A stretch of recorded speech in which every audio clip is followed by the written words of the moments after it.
Vice President Rebecca Nyandeng Dimobior says the parties to revitalize peace agreement are committed to the implementation process. She said other protocols in the agreement have been delayed due to COVID-19 pandemic and the lack of resources. I want to assure our friends and partners that we are determined to never go back to war. Our determination to fulfill to implement the provision of the agreement has been impacted by many challenges, foremost of which is a global COVID-19 pandemic outbreak and the limited resources needed for its implementation. It has enabled the formation of an inclusive transitional government of national unity, the establishment and operation of local governments. The Vice President calls on international community to forget a mistake committed by the leaders. She urges international community to support the government. As national leaders, we admittedly have occurred mistakes that may have disappointed our friends, supporters, and the world.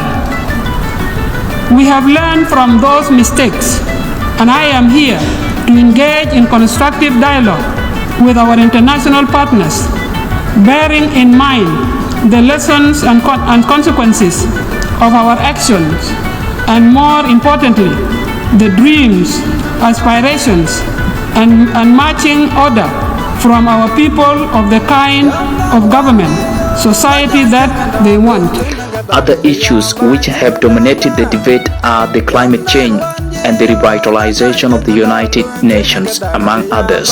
Climate change has already impacted the lives of at least 1 million people across South Sudan.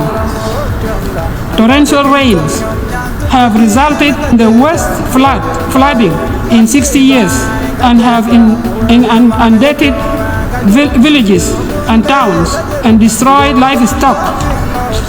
South Sudan has developed and submitted its second nationally determined contribution, which lays out the framework of the country's string commitments to Paris Agreement and its contribution to the global effort to reduce emissions. The 76 sessions of the United Nations General Assembly focuses on the recovery of the global economies which have been affected by COVID-19 pandemic and how to end conflicts completely in the world. The good thing about South Sudan this time is that the UN Secretary General appreciated the efforts made so far by the parties to the revitalized peace agreement. And the way we see things here is that there will be no more sanctions to impose on South Sudan because international community seems to be certified on how the implementation of the peace agreement is progressing. And the Vice President did mention before that the country will not go back to war.